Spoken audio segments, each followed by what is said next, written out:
Is your GCash app crashing, stopping, or failing to start in 2025? Here's a quick 1-minute fix.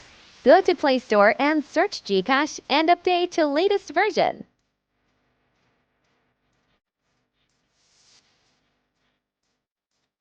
Then go to Settings and select Apps and search for GCash.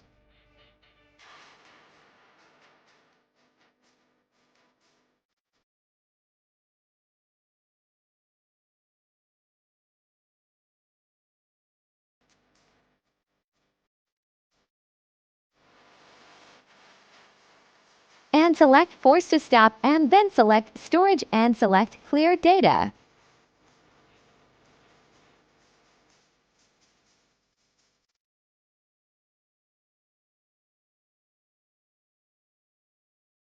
Next, restart your phone so it will refresh the settings.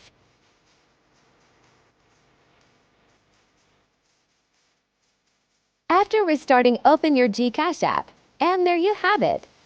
Please like and subscribe for more tutorial and tips.